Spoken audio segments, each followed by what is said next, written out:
മരണത്തിൽ അന്വേഷണ ഉദ്യോഗസ്ഥനെ രൂക്ഷമായി വിമർശിച്ച് ഹൈക്കോടതി. അന്വേഷണത്തിൽ പോലീസ് ഒന്നും ചെയ്യുന്നില്ലെന്ന് ആവർത്തിച്ച് ഹൈക്കോടതി. ഉന്നത പോലീസ് ഉദ്യോഗസ്ഥരും ഡോക്ടർ റാമും തമ്മിൽ ഗൂഢാലോചന നടന്നു. പണത്തിന് മീതെ പരുന്തും പറക്കില്ലെന്ന് ഹൈക്കോടതിയുടെ വിമർശനം. ഷബ്ന വിവരങ്ങളുമായി ചേരുകയാണ്. ഷബ്ന, പോലീസിന് ആകെ നാണക്കേടാകുന്ന രീതിയിലുള്ള വിമർശനം തന്നെയാണ് ഹൈക്കോടതിയുടെ ഭാഗത്തു നിന്നും ഉണ്ടായിരിക്കുന്നത് എന്നുള്ളതാണ്. പ്രത്യേക അന്വേഷണ ഉദ്യോഗസ്ഥനെ അതിരൂക്ഷമായി വിമർശിക്കുന്നു ഹൈക്കോടതി. അതും കേരള മനസാക്ഷി ഞെട്ടിച്ച ഒരു സംഭവത്തിലാണ് ഇത്തരത്തിൽ പ്രതിക്കൊപ്പം നിൽക്കുന്നു എന്നുള്ള വിമർശനം വരുന്നത്. എന്താണ് ഹൈക്കോടതിയുടെ വിമർശനം?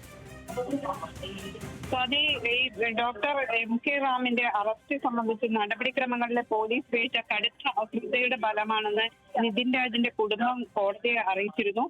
ഇതിന്റെ അടിസ്ഥാനത്തിലാണ് ഇപ്പോൾ ഹൈക്കോടതി വലിയ വിമർശനം ഉന്നയിച്ചിട്ടുള്ളത്.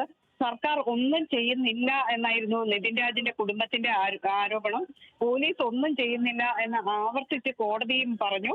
ഡോക്ടർ റാം കീഴടങ്ങാൻ പോലീസ് കാത്തിരുന്നു. ഉന്നത പോലീസ് ഉദ്യോഗസ്ഥരും റാമും തമ്മിൽ ഗൂഢാലോചന നടന്നു എന്നാണ് ഹൈക്കോടതി ഇപ്പോൾ വിമർശിച്ചിട്ടുള്ളത്. പണത്തിന് മീതെ പരുന്തും പറക്കില്ല എന്ന് കോടതി പറയുന്നു. പോലീസ് എന്തിനാണ് സംസ്ഥാനത്ത് പാവപ്പെട്ടവരെ ഉപദ്രവിക്കും, സ്വാധീനമുള്ളവരെ പോലീസ് രക്ഷിക്കും, പ്രതി നൽകിയ പണത്തിന് ആഹാരവും കഴിച്ച് നടക്കുകയാണ് പോലീസ്.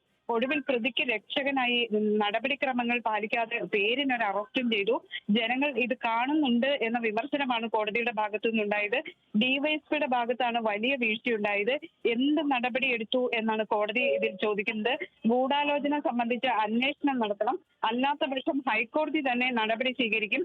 ഈ അന്വേഷണ ഉദ്യോഗസ്ഥനെതിരെ എന്ത് നടപടിയാണ് സർക്കാർ സ്വീകരിച്ചിട്ടുള്ളത്? സംസ്ഥാനത്ത് എന്താണ് നടക്കുന്നത്? സംവിധാനങ്ങൾ പൂർണ്ണ പരാജയമാണ്. പോലീസ് ആരുടെയൊപ്പം നിൽക്കുന്നു എന്ന് എല്ലാവർക്കും അറിയാം എന്നും കോടതി പറയുന്നു. ഡോക്ടർ റാമും പോലീസും തമ്മിൽ ഗൂഢാലോചന നടന്നു എന്നാണ് ഹൈക്കോടതി പറയുന്നത്. കഴിവില്ലാത്തയാളാണ് ഡിവൈഎസ്പി എന്നും വിമർശനം ഉന്നയിക്കുന്നു. സർക്കാരിനും പോലീസിനും ഒരുപോലെ വിമർശനമാണ് കോടതിയുടെ ഭാഗത്ത് നിന്ന്. അതോടൊപ്പം തന്നെ ഈ റാമിന്റെ അറസ്റ്റിനുള്ള കാരണം ചൂണ്ടിക്കാണിച്ചിരുന്നില്ല. ഈ അറസ്റ്റ് ചെയ്തപ്പോൾ അറസ്റ്റ് മെമ്മോ അടക്കമുള്ള കാര്യങ്ങളിൽ വീഴ്ച വരുത്തി. ഇത് എന്തുകൊണ്ടാണ് ഈ രീതിയിൽ നടന്നത് എന്നാണ് കോടതി ചോദിക്കുന്നത്. പ്രിൻസിപ്പൽ സെഷൻസ് കോടതിയോട് ഇത് സംബന്ധിച്ച രേഖകൾ ഹാജരാക്കാനും കോടതി നിർദ്ദേശം നൽകിയിരിക്കുന്നു. ഷബ്ന, എന്തായാലും അതിഗൗരവകരമായിട്ടുള്ള പരാമർശമാണ് ഇക്കാര്യത്തിൽ ഹൈക്കോടതിയുടെ ഭാഗത്തു നിന്നും ഉണ്ടായിരിക്കുന്നത് എന്നുള്ളതാണ്. നമ്മൾ പറഞ്ഞതുപോലെ വലിയ തരത്തിൽ കേരള മനസാക്ഷിയെ ഞെട്ടിച്ച ഒരു സംഭവമാണ്. ആ കുടുംബത്തിന്റെ കണ്ണീരൊക്കെ നമ്മൾ കണ്ടതാണ്. തന്റെ മകന് നീതി ലഭിക്കുന്നില്ല ഡോക്ടർ റാമിന് എതിരായിട്ടുള്ള അന്വേഷണത്തിൽ എന്നതടക്കം കുടുംബം പറയുകയും മുഖ്യമന്ത്രിയെ അടക്കം പോയി കാണുകയും ഒക്കെ ചെയ്തതാണ്. എന്നിട്ടും അന്വേഷണ ഉദ്യോഗസ്ഥന്റെ ഭാഗത്തു നിന്നും ഇത്തരം നടപടികൾ ഉണ്ടായി എന്നുള്ളതാണ്. ഇതിലപ്പോൾ പണത്തിന് മീതെ പരുന്തും പറക്കില്ല എന്ന് ഹൈക്കോടതി പറയുമ്പോൾ അത്തരത്തിൽ ഏതെങ്കിലും തരത്തിലുള്ള പണമിടപാട് ഇവിടെ നടന്നു എന്നുള്ളത് കൂടിയാണോ ഹൈക്കോടതി പറയുന്നത്? ഹൈക്കോടതി ചൂണ്ടിക്കാണിക്കുന്നത് ഇതിലൊരു ഗൂഢാലോചന നടന്നു എന്നാണ്. ജസ്റ്റിസ് ബദറുദ്ദീന്റെ ബെഞ്ചാണ് ഈ കേസ് പരിഗണിച്ചത്. കോടതി പറയുന്നത് ഉന്നത പോലീസ് ഉദ്യോഗസ്ഥരും പ്രതിയുടെ അഭിഭാഷകരും തമ്മിലുള്ള ബന്ധം പരിശോധിക്കണം എന്ന് പറയുന്നുണ്ട്. ഉന്നത പോലീസ് ഉദ്യോഗസ്ഥർക്കെതിരെ സർക്കാർ അന്വേഷിക്കണം, ഇല്ലെങ്കിൽ ഹൈക്കോടതിയുടെ മേൽനോട്ടത്തിൽ തന്നെ അന്വേഷണം നടത്തും. ഭരണകൂടത്തിന്റെ സമ്പൂർണ്ണ പരാജയമാണ് ഈ ഡോക്ടർ റാമിന്റെ കാര്യത്തിൽ സംഭവിച്ചത് എന്നാണ് കോടതി പറയുന്നത്. കഴിഞ്ഞ 15 വർഷത്തിനിടെ കേട്ടുകേൾവിയില്ലാത്ത കാര്യമാണ്. പ്രതിയുടെ ഭക്ഷണവും പണവും പോലീസ് ഉദ്യോഗസ്ഥർ വാങ്ങി പ്രതിയെ രക്ഷപ്പെടാനുള്ള പഴുത് ഡിവൈഎസ്പി തന്നെ ഒരുക്കി.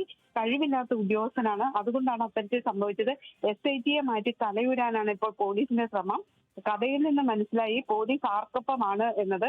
സർക്കാരിനോട് ഹൈക്കോടതി ഇത് സംബന്ധിച്ച് കൃത്യമായ വിശദീകരണം നൽകാനാണ് ഇപ്പോൾ ആവശ്യപ്പെട്ടിട്ടുള്ളത്. വെള്ളിയാഴ്ചക്കകം മറുപടി നൽകണം എന്ന് കോടതി പറഞ്ഞിരിക്കുന്നു. എം.കെ. റാമിനെ ഹാജരാക്കിയപ്പോൾ എന്തൊക്കെ രേഖകൾ പോലീസ് നൽകി, രേഖകൾ ഹൈക്കോടതിയിൽ എത്തിക്കാൻ മജിസ്ട്രേറ്റ് കോടതിയോട് കോടതി നിർദ്ദേശം നൽകുകയും ചെയ്തിട്ടുണ്ട്. നടപടിക്രമങ്ങൾ പാലിച്ചാണോ അറസ്റ്റ് എന്ന് ഹൈക്കോടതി തന്നെ പരിശോധിക്കും എന്നാണ് ജസ്റ്റിസ് ബദറുദ്ദീൻ ഇപ്പോൾ പറയുന്നത്.